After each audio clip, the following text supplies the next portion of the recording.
Good evening, and welcome to La Nuit 2020. This is our very first virtual benefit for Chicago Dramatists. My name is Kate Flannery, and I'm lucky enough to have started my career in theater in Chicago back in 1980, none of your business.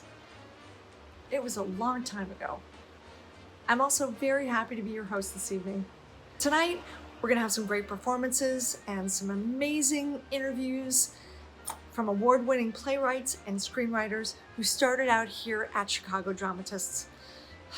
I mean, let's face it, as a theater lover, we love the characters, the ones that we even love to hate. You know, it's funny, even characters like Meredith from the TV show The Office. Who is the actress that plays that? She's stunning. Stunning. Well, before we go with our first interview, I'd like you to meet our artistic director, Carson Becker. Carson will tell you about some amazing programs here at Chicago Dramatists. Take it away, Carson. Hi, everybody. I am Carson Becker, and I am the artistic director of Chicago Dramatists. I've been in the position for about a year, and it has been my great honor and joy to take Chicago Dramatists into this new era. We're over 40 years old, and in that time we have nurtured and supported and launched many a playwright's career, including my own. For those of you who are interested in our various programming, ranging from residency to our network program, to our Tutoro Fellowship, to our classes, to Playwrights Aloud, please stay, because we will have a live portion at the end of this evening wherein you can ask questions of us and of some of our guests that you will see tonight. So I want to give a special shout out to Kate Flannery and thank her for her time and her talent and her support in this event, and all the people on the board and our fundraising committee and marketing committee that also helped make this happen. And I guess I just want to say we all know that we are in unprecedented times. And what I know from my own personal research and reading anthropologists and sociologists and outlier artists and all those wonderful kinds of people, that in these times, people tend to go back to arts and culture to find their answers. There's all kinds of, we can go to the news, we can go to science, we can go, to more academic and intellectual places to find reasons, answers, satisfying paths to confront and solve these problems. But in the past, what we know is that people tend to go to arts and culture because arts and culture and the humanities is what instructs the soul. That was the old-fashioned notion. And so that is what we are in the business of, because the soul provides answers and maps and solutions that some of those other things don't. So when you contribute to our organization, I would say it goes deep.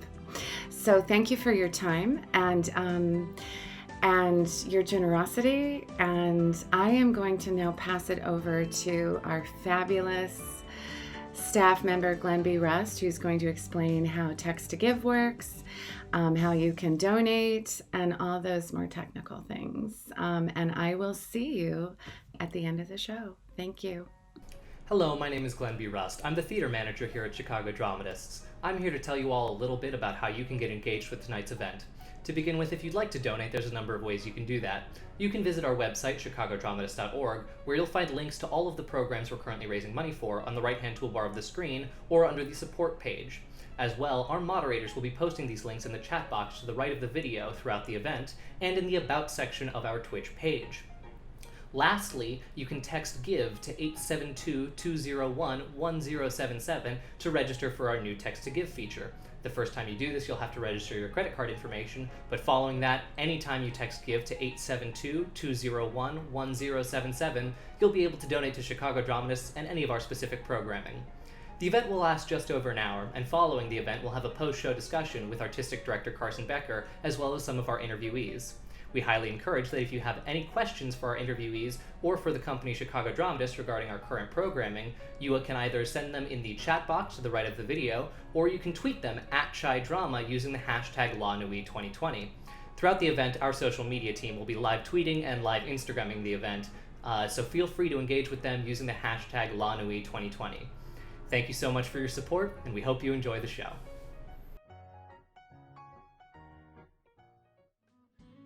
Up next, we have an interview with resident playwright Todd Bauer and Pulitzer Prize-winning playwright Martyna Majok. Martyna's work include the plays Queens, Ironbound, Sanctuary City, and Cost of Living, which won the 2018 Pulitzer Prize for Drama. Todd spoke to Martyna about the development and creation of that particular play, how she captures the voices of her characters, and the importance of representation of disabled stories, voices, and performers. Enjoy. When you write a play, how does that process work? Do you get to know the characters and then start writing, or do they kind of come to know them as you write the play? So it's different every time. I love this great Leonard Cohen quote that says, "If I knew where the good songs come from, I'd go there more often." And every time I try to replicate a process that I did prior, it always the fates laugh in my face and they're like, "He's got to do a new one, start over, learn to write anew." So sometimes I'll see I'll know exactly why I'm writing the play. There'll be some sense of purpose I feel the need to communicate, and oftentimes those plays I write them really fast, 5 days, 3 days, because I know what it's almost like I need to get out of my own way to get everything on paper and then do that kind of analytical deepening or questioning of it later. And then other ones, and then the other ones suck, the ones that take forever, a year or 2 years. One of my plays, Cost of Living, I had the entire play for about a year and I didn't know the ending. So it was just a year of I remember writing that last scene. And that last scene, why it was so hard was that scene was gonna be what the play was about. And I didn't know what there was a need to write something that was going on in my life, something that was going on in the world, and I needed to sort of get out of my let the play tell me what I was feeling, and those are the hardest ones to write because you don't. Wow. You're learning as you go. And I guess one thing I didn't know into what you just said. So I first encountered that as a very short play, and it was a 2-character play. But at the time, even at that phase, you said you had the whole play in mind, or did that evolve from the pieces I had? I actually started with a monologue, with a 10-minute self-contained monologue that I wrote in one night, and I was like, well, what's this gonna? I don't know what this will be. Yep. But I was compelled to write this monologue out of a feeling of grief that I was going through, and then I sort of put it away. And later on, I wrote another scene with 2 characters, and I realized that one of those people might be the same person that I wrote the monologue for. Okay.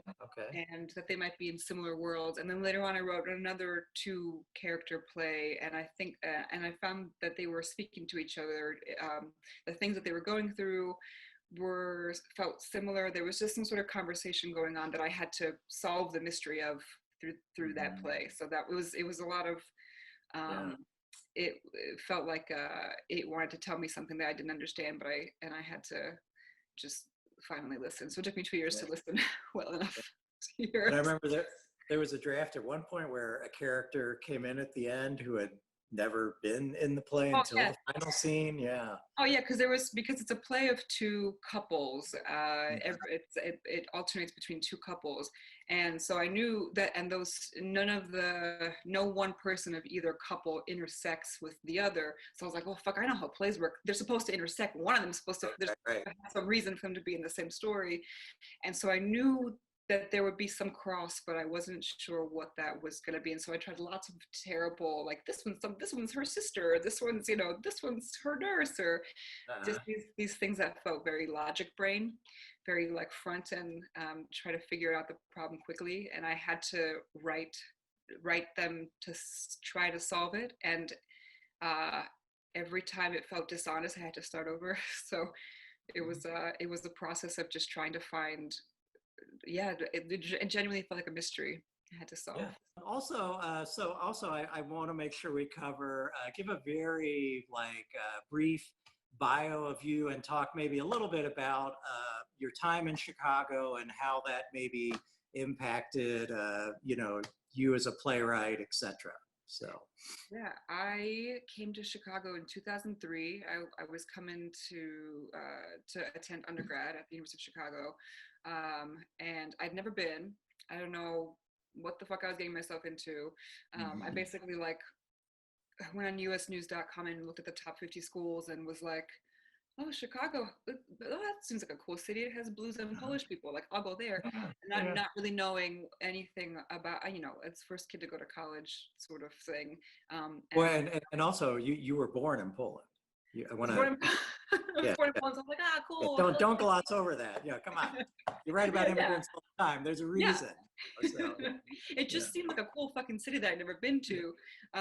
And I had very little guidance on like the process of going to and even looking at colleges. So I never visited. I just applied and thankfully got in and got like a lot of financial aid to go. So that's where I went, and I loved it. And I didn't think I didn't know that I would end up being a playwright or going into the theater at all. I just I saw my first theater show about a year or a few months before I moved to Chicago, and so then I decided to kind of investigate the theater scene at school, and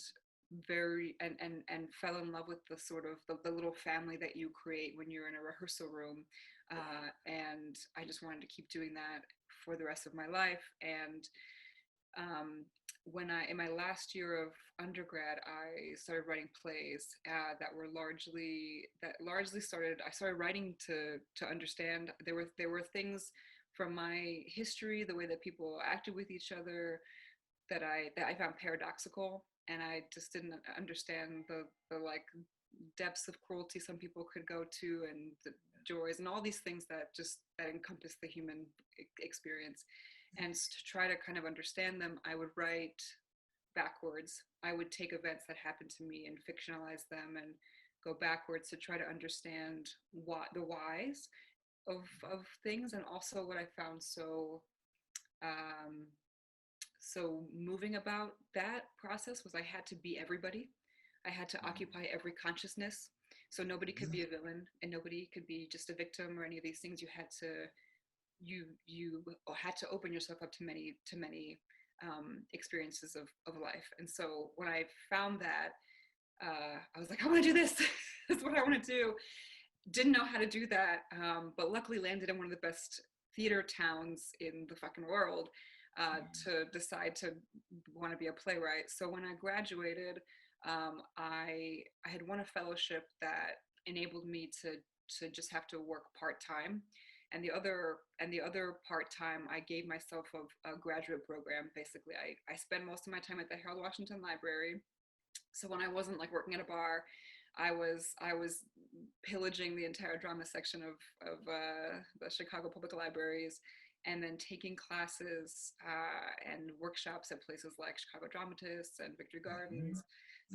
And I found a really supportive, loving, weird and crazy community of writers, and I feel very lucky that was where I started and decided to become a playwright was in Chicago. Y'all held me for the 2 years I was there. 6 years really in total. Yep. Yeah, one thing I love about what you just said, as a person with a disability, I love in Cost of Living that you have these characters with disabilities, but they're not villains, they're not victims. they're just full-blooded, full-bodied characters. And, you know, when you don't see yourself represented authentically very often, it's so refreshing. And so I want to thank you for that as a person with a disability. And also, can you maybe speak a little bit how that has become, or you put something in the play that has made that play a little more difficult to get productions? So. I find that shit fucking crazy. I put in the play, please cast disabled actors. It's just one sentence, and that is, that's the thing that people talk to me about more than anything else in the play.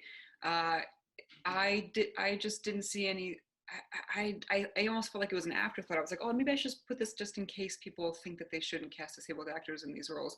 And then it's been the reason why some people have not done the play. I've had to make the choice for theaters being like, yeah, we'd really love to do it, but we just don't know any. I'm like, here's the list. Here's a list of them. Here's their agents' contacts.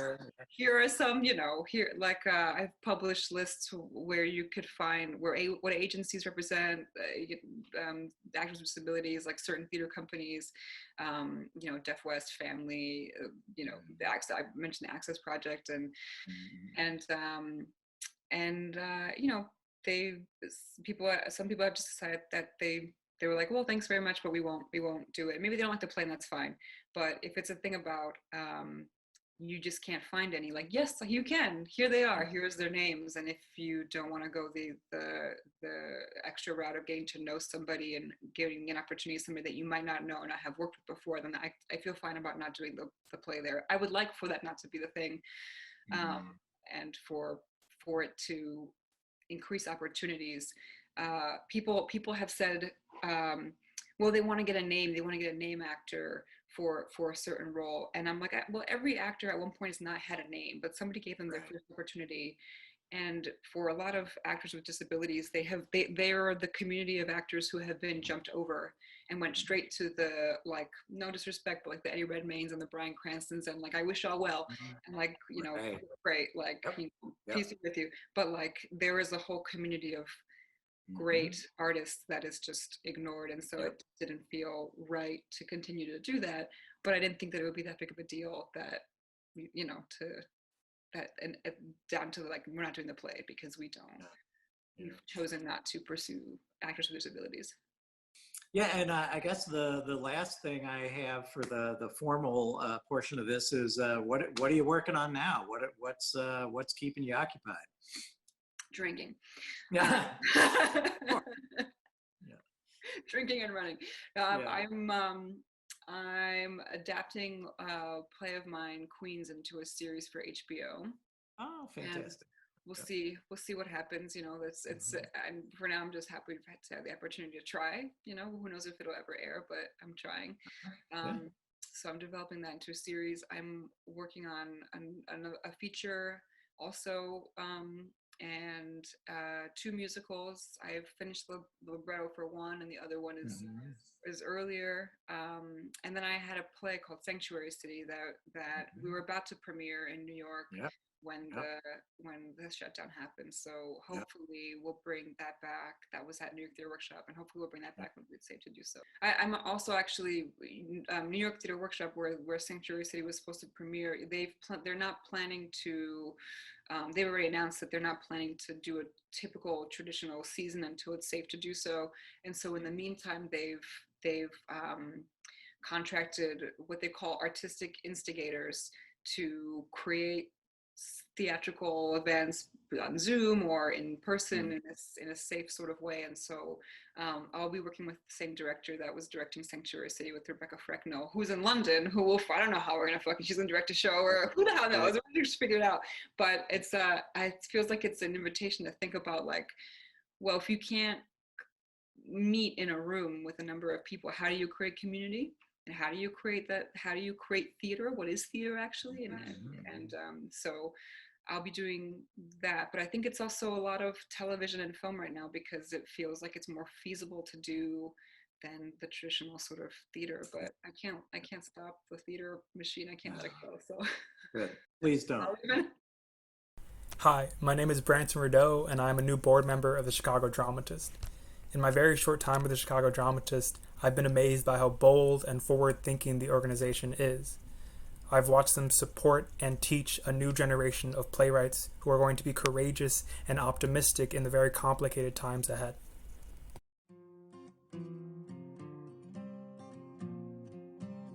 Hi, this is Sherry Coons.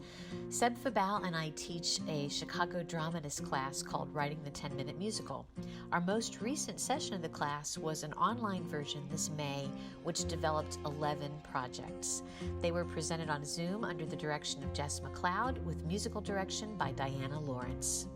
This is Lena Was singing Ain't I a Queen, with backups by Jessica Rivera and Diana Lawrence from the musical Dance Off by Anita Gonzalez and Diana Lawrence. Key's Beauty Shop.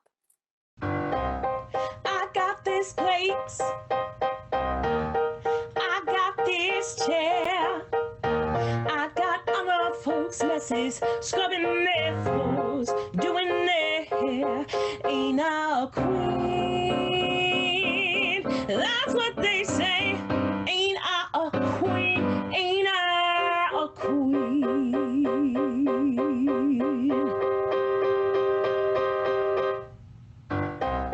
I got some property and I got some clout, but I'm still on my knees begging, please, this can't be all that life's about. Ain't I a queen?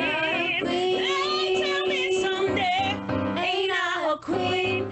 Ain't I a queen?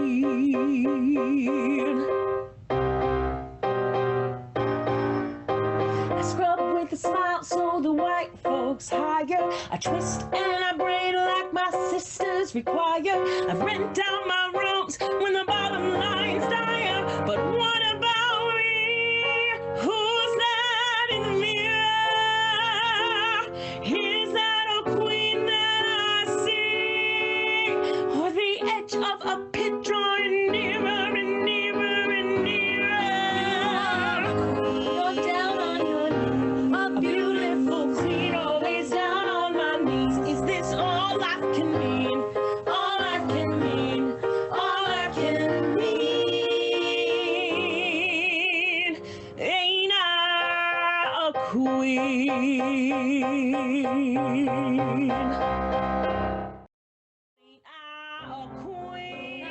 Hey, tell me someday, ain't I a queen? Ain't I a queen?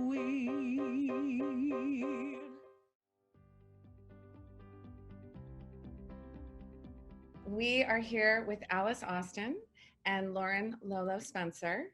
Alice is the producer and co-writer of Give Me Liberty, a film that I saw recently and was so moved and impressed by. And Lolo is one of the lead characters, and it was her first feature film. This film was premiered at Sundance and at Cannes. It won the Spirit of Freedom Award at the Jerusalem International Film Festival, a Golden Unicorn Award, a Best International Film at the Macau International Film Festival, a John Cassavetes Award for Best Independent Film with 5 nominations, one of them which included Lolo, New York Times Critics' Pick, the MoMA Series Selection for Films of Lasting Importance, that's the one I'm very impressed by, and Best of 2019 lists for the New York Times, the LA Times, the National Board of Review, and many others. Could you just give us a short description? Like a thumbnail of the thumbnail, yeah. The film. So it's 24 hours in the life of a young guy who's from an immigrant family in Milwaukee who drives transport for people with disabilities. And he's sort of lost, doesn't really know what he wants to do with his life. And on this day, there are protests. There's some civil unrest in the city. And the ride for his grandfather and his grandfather's 10 elderly immigrant Russian friends to go to a funeral has been canceled, and they talk him into taking them on board. Mm-hmm. And he's late for everything. And one of his first clients to pick up is a young woman from the west side of town who has her life together despite having a disability, she's like really very together and very powerful as a character and as a person. And ultimately, in the course of the film, they bond. And I'm told it's funny. It is funny. It's also incredibly moving. I want to talk a little bit about, any independent film is hard to make, to get made, but you encountered some particular obstacles. Can you share how your belief in the script and knowing that these characters were so important and they needed to stay the way they were, and kind of the obstacles you bumped up against that, like both as a writer and a producer? So we had a very long journey to make a film that we thought we'd be able to make in about a year. And I work with a Russian-born director named Kirill Mikhanovsky, and we together had been moving this forward. And I think we were both a little bit shocked by how, you should never be shocked in life, but how difficult it was. Mm-hmm. So we met Lolo really pretty early in the process through Erica Sartini-Combs at the Goodman Theater. She got me to someone, she did some wonderful casting for me at the Goodman, and she connected us to someone who connected us to someone, and we met Lolo when we knew she was the right person to play our lead female role, Tracy. And that became, interestingly, an obstacle because we have a number of individuals in the film who are non-actors who have disabilities. And we were very determined that our lead character, who is a wheelchair user, would not be filled by an actress who did not have a disability and pretended to. We thought that would undermine the integrity of what we were trying to do. And that was definitely an obstacle. That was an unusual choice. Unfortunately, it shouldn't be. Mm-mm. And we got a lot of pressure to cast, wonderful actresses, but actresses who have never lived with a disability and don't really understand what it's like to deal with that every day. And so, speaking of Lolo, can you share a little bit with us and our audience about approaching the part of Tracy and what that was like for you? Approaching the character of Tracy had its challenges, but then luckily had, advantages because I am a person who is an actual wheelchair user in real life. So when it came to those specific moments where I felt like having her disability was the motivation behind maybe her toughness or her level of vulnerability or her innate ability to be responsible for others, I knew that firsthand because that's my life day in and day out. Some of the challenges, though, was the fact that, one, I had never acted before, like, ever. Not even like people, always say, oh, this is my first feature. Like, this is my first of it, like ever. So, that was intimidating within itself. But I also felt somewhat comfortable that if I was going to take the risk of acting, that it at least be a character that I can relate to the depths of how I relate to Tracy. And so there was that. Kind of even having a certain level of pressure on myself to want to give a good performance because I knew how passionate everyone was to get this film done, that I didn't want to be the one that was like the girl who just took advantage of an opportunity but couldn't deliver.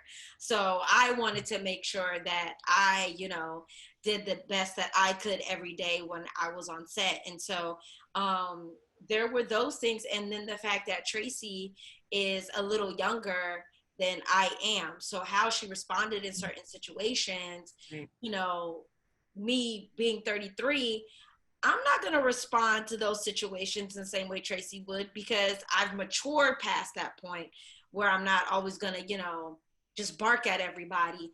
But, being younger, being more vivacious, being in a city that, is the most segregated city in the country. And, we're in the midst of riots, within context of the film, hell, now too, you know, there is that angst naturally that would come within her as well. So it was about just kind of balancing the difference between Lolo and how I would respond, and Tracy and how the character of Tracy would respond.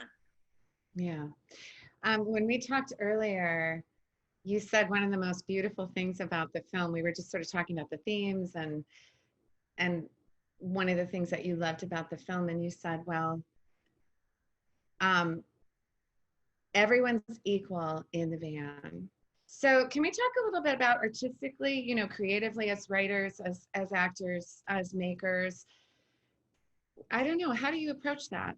The van was a leveler, right? I mean, that was one of our original ideas and one of Kirill's absolute convictions, having seen so many people come from the former Soviet Union where they had been, you know, accountants or doctors or whatever they had been, and then come here and not have language skills and be, you know, really challenged in how they dealt with the world. He said, you know, one of the original ideas was we're all disabled in some ways, right? Mm-hmm. And so that was, I think it was this whole idea of everyone finding their common ground and how we're alike more than how we're different. What Absolutely. Better way than on a crazy van going through a city in a riot? I mean, you know.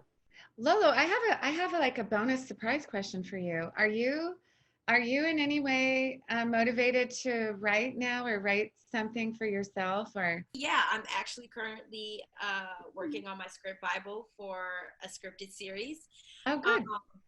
Because what I learned, again, because this was my first time ever acting, so I really didn't know necessarily the struggles or the challenges for a talent with disabilities in Hollywood. I only knew based off of what Alice and Kirill were talking about when we were doing all the panels and stuff, because I hadn't even known, you know, what they were going through, you know, as far as fighting to keep the film authentic, you know, because then when I found out, I was like, damn, is it really that deep? Like, you know, but clearly it's a real thing. So even, you know, as I started getting more auditions and stuff, it was the same thing. Medical show this, healthcare commercial that, you know, just kind of the same old blah, blah, blah, blah, blah kind of situation. And one, that's not me. That's not my personality. And two, for me, you know, Tracy is such a strong character. And I had such an amazing opportunity being able to play her. I don't want to follow up with something that almost steps back in that way. You know what I mean? I do. Because there's a mission that I have even personally, you know, outside of acting. I do a lot of influencer work on YouTube and on Instagram, and I do a lot of public speaking and all those things. And one of the reasons why I agreed to do Give Me Liberty, even though I had never acted, was because I felt like the importance of the representation was bigger than my actual skill set at the time. And on that, I think we're going to end, because that is the perfect place to end. And I want to thank you both so much. Thank you. Thank you. Thank you.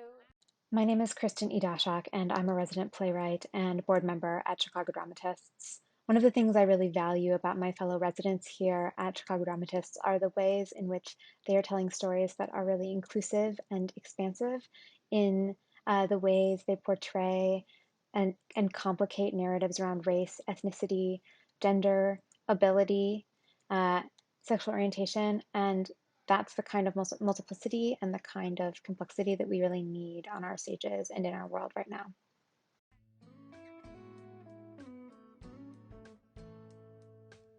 Our education outreach program at Chicago Dramatists is newly revitalized, and one of our first collaborations was with Literacy Chicago. Our educators worked hand in hand with adult learners from across the city as they performed a play that was written and tailored specifically to their lives and their experiences. Using the art of performance and stagecraft, students expanded their reading comprehension skills, their confidence, and their ability to bring the written word to life. We'll now have a brief presentation from Literacy Chicago on the results of our 2019 collaboration. Hello everyone. I'm Joanne Telser-Frere from Literacy Chicago. I'm the Program Development Manager, and I'd like to tell you about a very exciting project which was a collaboration between Literacy Chicago and the Chicago Dramatists. This was teaching reading through theater. I realize that our adult literacy students have trouble comprehending and visualize what they read. They sound out words, but they don't know what the sentence means. I thought maybe students would learn better by reading plays. I couldn't find one at their level that would be interesting for them, but Chicago Dramatists came to the rescue. A pilot project became reality. We chose 6 students, and we gave them 13.5 hours of classwork based on a play written by the Chicago Dramatists based on the students' lives. First, the Chicago Dramatists playwright Marsha interviewed the students about their own lives, and then she wrote a play. Once it was finished, I started teaching them with the help of other specialists in adult literacy techniques to teach them to read the script. We were then joined by members of Chicago Dramatists who helped us with intonation, expression, and movement. The students, as you can see, clearly were enjoying themselves. They learned a lot, and we were very surprised by the outcomes. Of course, the literacy gains were what we had expected. They increased their comprehension of the text, they understood what punctuation was about, and they were able to interpret words and their meanings and the emotions. Their reading levels rose quickly. As you can see here, 3 of them actually had a grade level change in only 13 hours, or less for some of them. In addition, they learned a lot about the theater. It's a whole new world for them. They learned to act. They learned what a script is, how to understand it, how to read it. They learned how to use intonation when reading to increase their own comprehension and others. And in addition, they gained confidence. They discovered how much fun it is to work in a group, and they had a great time. Literacy Chicago is definitely looking forward to collaborating again on this project with the Chicago Dramatists.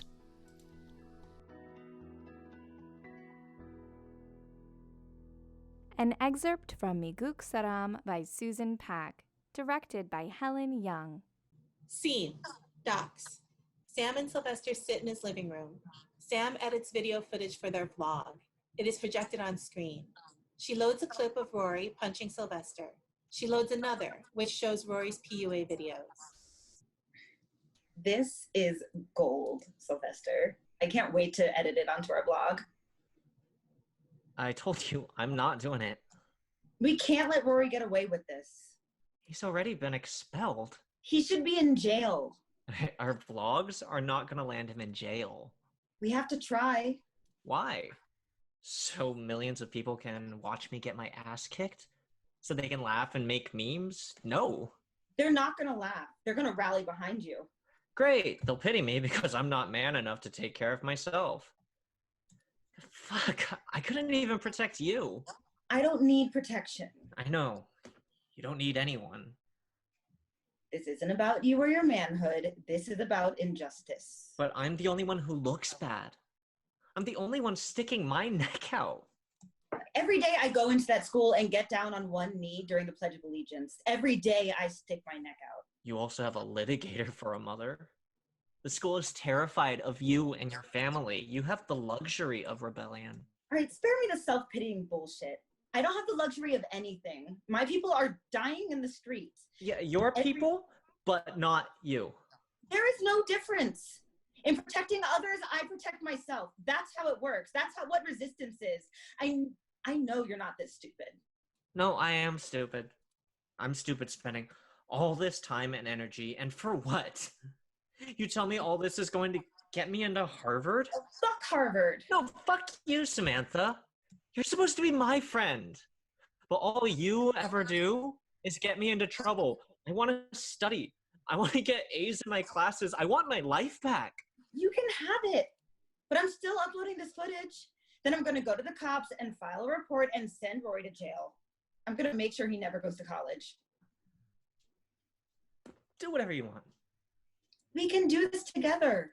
You mean we can do everything your way? And I can follow you around like some lapdog? I'm trying to help you. He punched you in the face. It doesn't even hurt anymore. Sam pokes Sylvester in the face. How? Really? Sam pokes him again. No, stop it. Hurts, don't it? She pokes him again. Don't. Say it. Say it hurts. Sylvester runs as Sam playfully chases him. I think I'm bleeding. Oh, come on, Sylvester. Do the vlog. Knock it off. Sylvester turns and grabs Sam by the hand. They both laugh breathlessly, then gradually settle down. Sylvester holds Sam's hand against his face, then kisses it. Sam gently pulls away. Sylvester. Why don't you like me? I do. You're my only friend. I don't want to just be friends. I'm sorry. I like you so much, but I don't feel that way. Because I'm Asian? Are you crazy? You couldn't care less about me, but you sure as hell are obsessed with Rory. So are you. So maybe we're both in love with him. Rory is a disgusting animal. And you like that, don't you? Huh? A big, strong football player, not some nerdy embarrassment. Rory is beyond embarrassing. He's pathological. Yeah, I'm not talking about Rory. I'm talking about us. Why won't you date me? Because I don't want to. I've risked everything. I got punched, Sam. But no matter what I do, it's never enough. What the hell is this coming from? You sound like those pathetic losers on those PUA sites, blaming women for everything. Yeah, those pathetic losers deserve love too. They do not. Women are video games. Just because you try real hard doesn't mean you'll get what you want. No man is entitled to any woman, no matter how hard he tries or how much he wants her. I love you, Samantha. Get in line. I'm 16 years old. I can't walk down the street without grown men yelling that they want to fuck me. Love is cheap, Sylvester. I'm not those men. No, you're worse. You pretend to care, to be down with the cause, just to manipulate me into loving you. I manipulate you.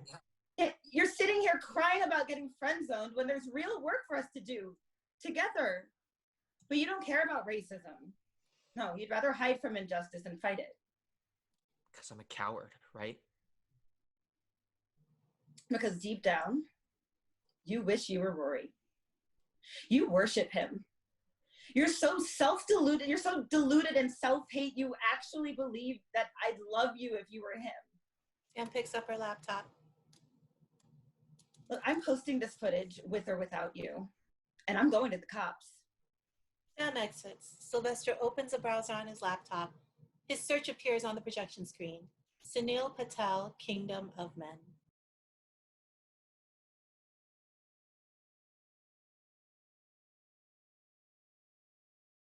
Hello, I'm Sue Pak, and I wrote this play, Miguksaram. One of the most important elements of play development is getting together with your actors and director and hearing your play out loud. It's how we learn about our work, and it's what gets us to the next and final draft. Up next is an excerpt of a conversation our team had post-rehearsal about these characters and how the actors approached them. Thank you all so much for being here, and I'll see you again during the live portion of our show. I'd like to start off with Kira. As you think about Sam and her feelings towards Sylvester, what are some ways you get into somebody who's 16 years old and how they might feel in a situation where somebody grabs their hand and kisses them and they have to speak up for themselves on how they feel? I mean, it's an intimate moment, and they're probably both have not had many intimate moments before, especially like having like friends, like being a platonic kind of relationship, and then it obviously taking a turn and shifting gears. I think she's startled, and she also is a little scared, and because she, you know, she trusts him, and they were just having fun, and she doesn't want to turn. She has an agenda, and her agenda is justice, and that's what she was there to do. And the fact that he turned it into a more intimate thing and made it about them instead of holding up the conversation of how we're going to fight this bully, I think it kind of pissed her off, and made her realize, like, and she literally says, like, get in line, love is cheap, Sylvester. I have men, I walk down the street, I'm 16 years old, and I have men yelling at me all the time that they want to fuck me. So it's not the first time that she's aware. And again, yeah, she had an agenda, and he didn't, and he changed it into something else. Now, as you think about when you get ready for a character like Sam or any character, do you use similarities or differences with your own personal experience or your own point of view? For sure, yeah. Especially thinking back to being 16 years old and living in a city where, yeah, men were calling you all the time, and all you really want is to have a voice. And I think that's what she's also trying to find in this. And she wasn't ready. And also just like feeling, yeah, like, oh, do I want to take this into a new thing? This is probably the first relationship she had. I remember my first relationship in high school, and being just really just naive and not really feeling comfortable, and just being awkward, and it's like awkward teenage love and going back to that space. And I think part of that innocence helps you grasp onto that aspect in a character, and like thinking back, because we were all young and in love at some point, but also feeling the anger, especially, and there's that aspect, and then also feeling the anger of the times that we're living in now with the Black Lives Matter movement, and using that also to inform Sam, and the fact that she is like articulate in the fight, and has and goes and like really knows what she wants to do, and totally has a cause. Just like applying that, and that underlying anger, and that she's also very hormonal, and is like, and feels the injustice, and it bursts. Also the knowing that she's gonna grow up, and that she has to fight for her future, like what she says to Sylvester, and just really reaching for those lines of that apply to me, and apply to when they're developing a character, and like and personalizing it. Great, thank you. Gavin, playing Sylvester, you know, I know from the little that we have gotten to know you here that probably Sylvester is nowhere, well, not nowhere, but not close to your personal views. So specifically on your feeling that Sam needs protection, and that your accusation that Sam has the luxury of rebellion, saying words like that, how do you get into a mindset where you can say something like that, even though it sounds like it's pretty against who you really are as a person? First thing I want to say is thank you, Helen, because I feel like it's always the work of a mean character actor after the show, like at the talk back, to be like, by the way, I'm not like the characters. So thank you for doing the work for me there. You know, it's interesting because for some reason people keep casting me as villains and like these big scary men. Like the last thing I remember doing was freaking Sweeney Todd, and like I'm like, I don't know who saw me and was like, yeah, that tiny twink should be going around like slitting throats and being evil and stuff like that. the good thing about Stephen Sondheim and Sue here, our wonderful playwright, is that in my process, being an actor, especially when it's a first read through like this, I just put my trust in the text. I trust the text as much as I can, and I trust it to bring me somewhere authentic. And if I follow along with the text and I'm reading along, I hope that my inclination, my instinct, is informed by what the playwright has given me already.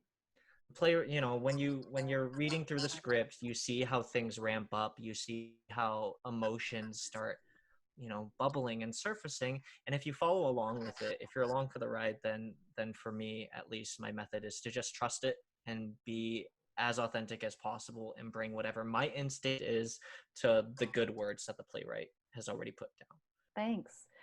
And Sue, as you came up with these two people and thought about what their voices were based on their inner character and motives, what informed you about how to, or what motivated you about Sylvester's character and also Sam's character? What did you have a thing that you kept in mind when you thought about their voices and their characters? Yeah, the one thing, and this was something that I struggled with a little bit, is that like, just because they're 16 does not mean that they can't speak seriously or like adults, I guess. So what I wanted not to do was to make sure that I was trying to write like a 16-year-old, because immediately then you start saying things that are just embarrassing. Because, you know, and I don't think a 16-year-old would appreciate watching a play where somebody thought they were writing like a 16-year-old. So I'm sorry if that doesn't make any sense, but one of the things that I really tried to research a lot of is plays about young people. And the ones that I found the most effective were the ones where they truly sounded like people, like adults. The biggest difference that I found was in trying to capture kind of like their vulnerabilities, because even though a 16-year-old may be exceptionally bright and exceptionally book smart, and I think that both Sam and Sylvester are exceptionally bright 16-year-olds, they still don't have the benefit of perspective. Do you guys have anything, last things to say? Kira? No, I think it's just a great portrayal, and it's relevant to the talk now of race and struggle and the truth that as we were talking about earlier, but that like it is a big conversation between all races, and right now it's just it seems like it's just black and white, and but this shows a different angle, and the fact, I also was just thinking about this, the fact that they both are obsessed with Rory, the bully of the school, the like the symbolic rich white teenager, and then trying to find voices, and I think we can all relate to just being frustrated teenagers that want to have a voice and want to have control, and possibly see this injustice in the world, and have like a rude awakening to how unjust the world is, and how and want to make a change. Gavin, do you have any last things that you want to share? Yeah, I think I want to talk about like the process and all of that. I want to say thank you to you guys, Chicago Dramatists, for inviting us on. I think there is nothing more important to theater right now than new works. I mean that from the bottom of my gosh dang heart, because Rodgers and Hammerstein will never talk about 21st century race politics the way Sue Pak does, ever. Right. And that is why it's so dang important to, have these sessions, give visibility to the process of creating new work, have first readings, and hopefully take them somewhere. Here's another selection from the musicals created for our Chicago Dramatists Writing the 10-Minute Musical class.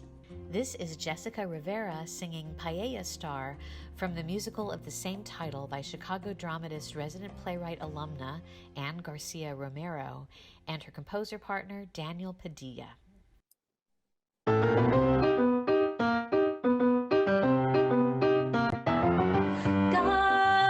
why did I think I could make this meal?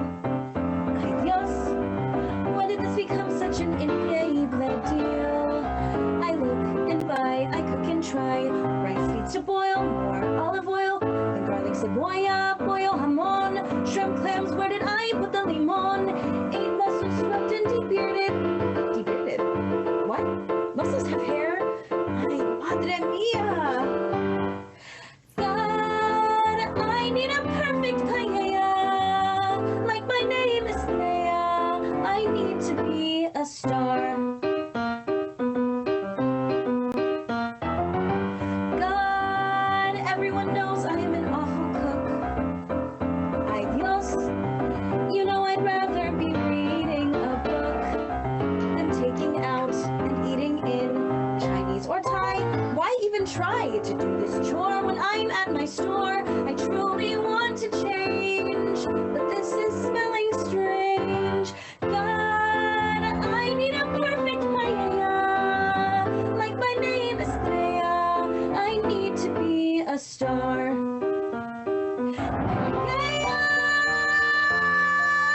Cooking timer goes off. Ding! Estrella turns off her stove and opens the pot's cover. She goes to taste the paella, but hesitates. Dear God, you know my pain. I haven't tasted food from Spain.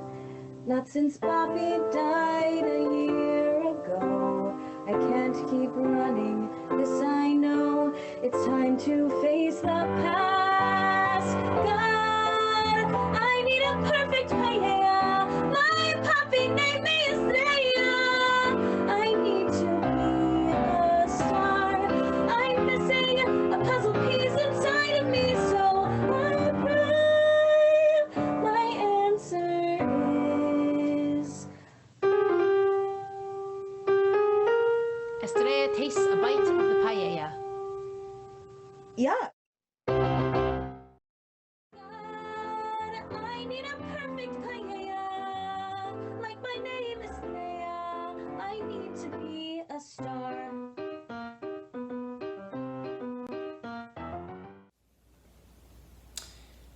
Hey there, my name is Randy Steinmeier.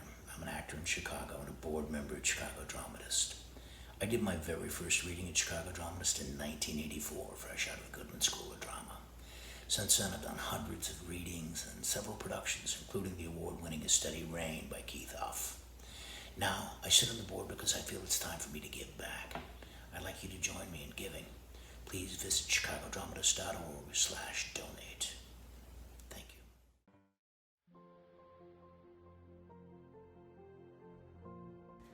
Up next, a deep dive into the character development process.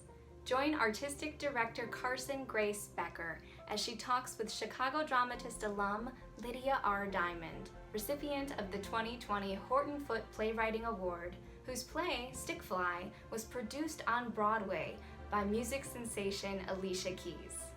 Also joining in the conversation, we have Marsha Estell, Tutterow Fellow Director, as well as Kimberly Dixon Mays, Tutterow Fellow Member. Enjoy. I'm Lydia Diamond. I'm a playwright. I'm an alumni, many years board member of Chicago Dramatists, a forever resident playwright who is now an alumni resident playwright. And I credit Chicago Dramatists with my professional career. It pulled me into understanding myself as a real playwright in the world. Hi, I'm Marsha Estell. I am the Tutterow Fellow Director and also a playwriting instructor with Chicago Dramatists, which is my artistic home. And I am a resident alumni. Yes, you are. Hello, my name is Kimberly Dixon Mays, and I'm finishing up my final year as a Tutterow Fellow at Chicago Dramatists. and starting to teach a little bit as well. So like Lydia, but in a different stage, I really do feel that Chicago Dramatists has sort of launched me into seeing myself as a playwright.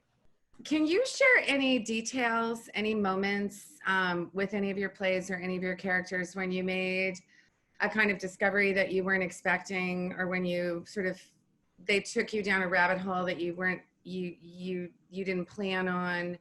I think for me, I have a bad habit of falling in love with like the central character, the protagonist.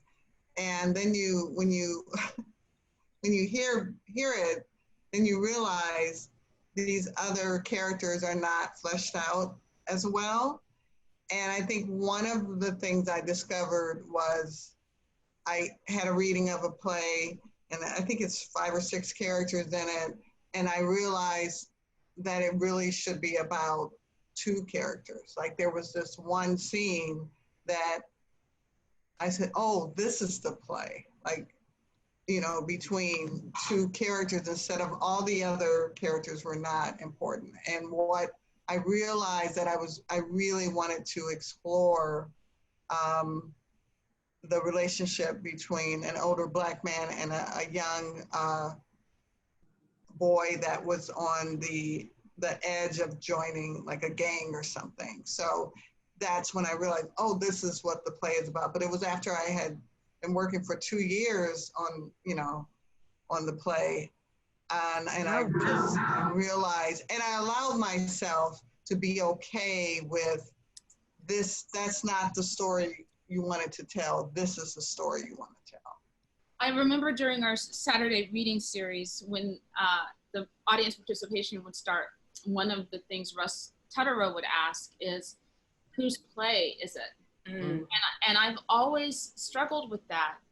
Or if not struggled with that, I've been surprised sometimes that that can be ambiguous in some of my ensemble plays. I will know who the protagonist is, but will have, during development processes, sometimes years of development processes, dramaturgs passionately, you know, argue that, no, it's this character's play. And sometimes like right down the middle, you know. And I also think it's part of a sort of Western, yes, possibly patriarchal, you know, structure about, you know, the single kind of heroic figure who everyone sort of rallies around for better or for worse. And I don't ever feel that way when I'm writing a play, that it's one person's play. I'm realizing that I think I have embraced the notion of a play being someone's play. Yeah. Even though, period, end of sentence, new sentence, I think that it goes back to how I tend to start with a circumstance. So what circumstance am I thinking of and who's involved in that circumstance? So that typically is the person that I think the play is about. So, yeah. So often the person who I identify as the protagonist is the one I most identify with, you know. In my contemporary plays that have a Black woman or several, there will be someone that I know more intimately perhaps than the others. For my play, I wrote a play called Smart People, and I quite purposefully made the protagonist the white man. Because, you know, I thought that would confuse and upset people, and that's what I like to do. But it has been interesting to me that people who are watching or critiquing the play are resistant to accepting that.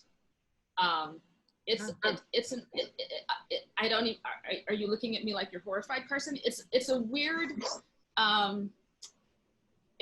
thing to have done, but I kind of thought, like, what does it mean if a Black woman makes a white man a protagonist?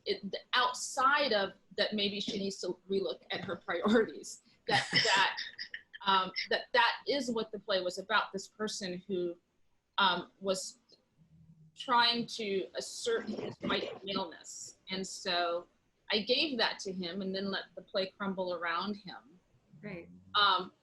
And that was the only time we can think of like being very conscious of what the journey of a protagonist might be.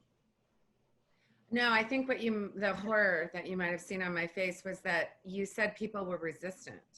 And were the people who were resistant like people in talkback, or was it producers sort of saying you shouldn't be writing for a white male voice? Everyone, collaborators, it made white male actors very uncomfortable. Wow. It made sometimes female directors. Sadly, I haven't had an opportunity to have a Black female direct that play in a production that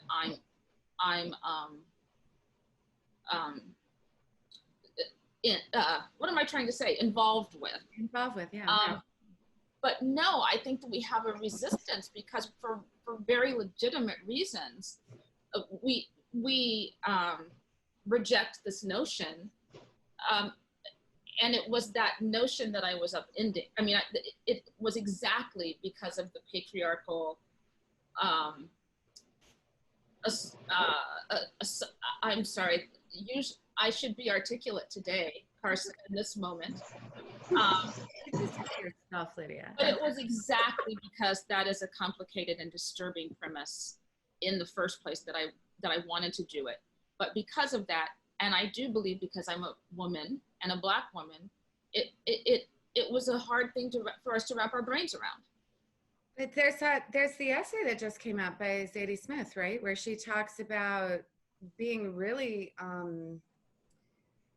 a little unnerved by this notion that you can only, how did she phrase it? It was so smart. It was like, before it was like you were only supposed to write what you know. And she doesn't agree with that. And she said, now it feels like you're just supposed to stay in your lane. And if you get out of your lane, unless you're a white man, if you're a white man, you can veer wildly out of your lane and get given a lot of credit for doing it with depth and nuance. And that is right. And that is the history, right? Of that privilege. But which is the other reason I made for that white. Of course you did. Yeah. I wanted to chime in because I'm coming from a perspective of only recently having written anything where most people weren't either Black and or female. I'm thinking of a 5 character piece where 2 of the characters are white, male and female. And then most recently I've been working on this project for a children's theater where they don't expect to have any Black actors. And most of the actors are going to be female. And so I had to come up with a play and a situation that could be gender fluid, like the circumstances didn't have to depend on their gender identity or their racial identity. And it's been a bit of a mind expansion for me. Fill in the blank. In terms of who am I as a playwright if something that I felt was core to my mission as a playwright, writing stories about Black women, if that's out of the picture, what remains? And it spoiler alert, it turns out that I'm still really preoccupied with identity and how everybody crafts their own identity. And that's what the play turned out to be about. But this conversation really has me thinking about when we choose to let certain characters in and how it can sort of shake what we think we're about as artists. I think it's funny that I started writing because I was, getting older as an actress, and I just saw the roles as just, incomplete. But then my first couple of plays were about men. And I just thought that was so funny that, well, maybe not the first play, but after that, I became fascinated with like a Vietnam vet, and then later was this white male jazz musician. So I was like, what is going on here? That the reason why you started writing was for women, and really about Black women and older women, middle-aged women. I don't really yeah, so it just fascinated me that I would, and I think it was because I was trying to understand men. Like, I think that's what I said, oh, you're exploring that because, and I've been told by men that I write male characters very well, but I think it's only because I'm saying I don't understand you, right? And I'm trying to I'm trying to understand what motivates you and realizing that we do not think the same. And I think that that was I would say my favorite character probably was the Vietnam vet, because it's so away out of my league. I mean, I'm not military. My family don't come from a military background. And so it was just fascinating and very painful to explore what that is to kill and to be in war. And so now I think I like to explore. I'm more about exploring women and how we're survivors, and so I'm more leaning toward women now. I'm more fascinated. I think also because I'm an actor, I'm always interested in those complicated characters where they're very flawed and could be seen as, could be judged as, undesirable, whatever the word is. So I am always fascinated with flawed people, flawed characters, and just giving them voice. Kimberly, you have a play that was the first play of yours that I read where the old man was white. It was a two-hander, right? No, that's the 5 character, but yeah, 2 are going head to head. Yes. Yes. It's a very compelling play. Thank you. Yeah, I was thinking of that play as I was listening to you all talk, because if I'm completely honest, I made 2 of the characters white for strategic reasons in order to show that I could, and Lydia, to your point of, it didn't feel like a stretch because I felt like I knew those characters, having lived in the world, so yeah, it's funny. Carson, your original question was about characters you love and have fallen in love with, and I'm just so relieved if a character shows up and stays that I automatically love them a little bit. That's a great answer. Just for that. I'm easy. He keeps talking to you. God bless him. I have a question for everyone, and it's much lighter, but it is related to what we were talking about, in the sense of, does anybody else ever have the feeling that they like a character because the character is getting away with stuff that you yourself don't feel like you would do? I'm thinking of characters that I love because they are like super angry and overt with their anger, or they are really rude, like they don't pay attention to social graces, because those are 2 traits that I don't, for whatever reason, feel like I move through the world with. And this isn't necessarily a gender or a race question, but I'm just wondering, does anyone else either strive to create characters or find themselves falling in love with characters who they're living vicariously through because they're so different from who you perceive yourself to be? Absolutely. Every day I write because if I could script my life, it would be so much better. And my characters are always smarter than I am and more well-spoken than I am. And like you said, they don't care as often about what other people think about them. Yes, I would like to be like them. And yes, that is like the best part of my job, is to write people who always, like, it comes out the way it feels instead of the way I filter it. Yeah. I have a lot of fun with explore. But see, it's funny because I think part of me, I find that if I'm writing a character that I think is nothing like me, I start realizing, it's your perception of yourself, but my friends really know me, and they would say, oh, that character's you, but I don't see it. Or like there may be one aspect of the character that I'm like, oh, I would never do that, but I do think because I'm an actor, I have to not judge my characters, right? So when I think about exploring them and playing who they are, and I usually do like a list of things that Marsha, is uncomfortable with, and then I have to create a scenario for that character where, yeah, but what would you do if this happened? This character, for whatever reason, feels like she's in a corner and she's like a trapped animal, right? So then but yeah, I have a lot of fun with, probably too much fun with those characters.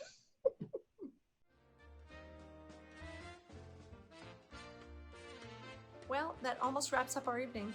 Thank you so much for a great night of songs and interviews. And thank you for donating if you already have. And if you haven't, please do. Every little bit helps. I know these are challenging times, but we need theater more than ever. And all the money goes to these fantastic programs offered by Chicago Dramatists. My name is Kate Flannery. It's been my pleasure. Let's take it over to the live portion of this event, hosted by Glenn and Carson. Take it away.